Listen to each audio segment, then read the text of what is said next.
£120 million. That is the exact price of a World Cup winner, but apparently it costs absolutely nothing for 60,000 fans to turn their backs on him in a single afternoon. When the boos echoed around Stamford Bridge this week, the media immediately blamed the supporters. We all expected the players' PR team to panic and drop a generic Instagram apology. However, one of the most expensive players in British football history just went completely off the script.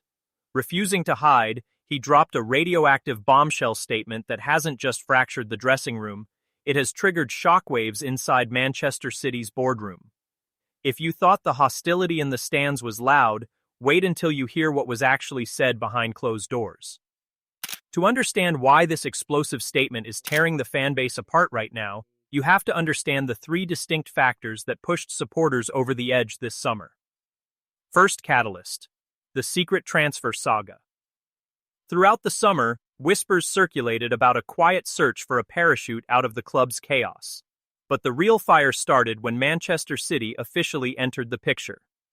Pep Guardiola saw a golden opportunity to poach a World Cup winner to anchor his own midfield. The ownership group drew a massive, unmovable line in the sand.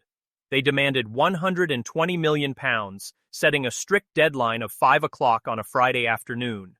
Manchester City tested the waters, but no formal bid met that astronomical valuation before the clock struck 0. For the hierarchy, the matter was closed. But to the match-going supporters, the damage was permanent. The perception that their record signing was willing to entertain a move to a direct rival felt like the ultimate betrayal. Second controversy: the international fallout. Supporters possess incredibly long memories. The lingering frustration from the international tournaments, the highly controversial locker room celebrations, and the friction with teammates put him under an unforgiving spotlight. Supporters wanted total loyalty. Instead, they got silence. Final boiling point: the preseason return. Hearing his name over the stadium speakers confirmed the hostility. A massive section of the home crowd erupted into boos. In the 62nd minute, when he finally stepped over the white line onto the pitch, the jeers returned. Louder, sharper. For the first time, a marquee superstar was being treated like a bitter enemy inside his own home ground. Pundits universally expected him to fold. Right on cue, a massive pattern interrupt occurred. Peaking hostile noise met a surprising sight on the pitch. Reece James, the undisputed leader of the dressing room, walked straight over. The club captain literally took off the armband, wrapped it securely around his teammate's bicep, and pointed directly at the center circle. Despite thousands in the stands demanding his departure, the locker room handed him the keys to the team.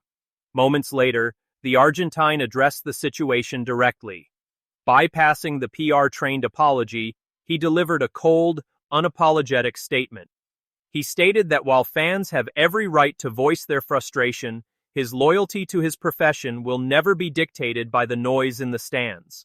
He openly acknowledged the approaches from top-tier clubs, stating that every elite player evaluates where they can win the biggest honors. Delivering the ultimate kicker, he bluntly stated his intention to remain and win rather than please critics.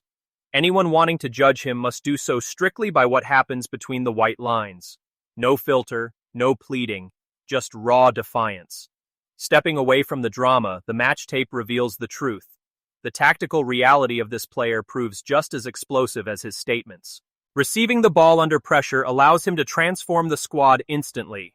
One touch breaks the opposition press. He turns a defensive panic into a lethal counterattack faster than any other midfielder on the roster. Guardiola craves a metronome completely immune to the high press, making this exact skill set so valuable. Maresca faces a terrifying trade-off, though. Losing possession turns the midfielder into a ghost during transitions. Sluggish recovery speed exposes massive, glaring holes in the center of the park. If the initial press fails, he leaves his center backs completely out to dry. Opposing teams know this and actively target the space he leaves behind. It is the ultimate gamble. You get world-class vision, but you completely sacrifice the defensive shield. This season presents an ultimate crossroads for the club. Inside Stamford Bridge, the psychological battle is only just heating up. Every single touch, every pass, and every mistimed tackle is about to be analyzed under a microscope. Teammates backed him with the armband, while the player backed himself with a fearless statement. Ultimately, the final decision rests completely in your hands. With the fan base fractured, we need to settle this debate right here in the comments. Will you back him to silence the doubters and earn respect through his performances? Or did his statements cross the line, meaning the board should have taken the money instantly? Choose your side below, hit that subscribe button, and drop your thoughts right now because this drama is far from over.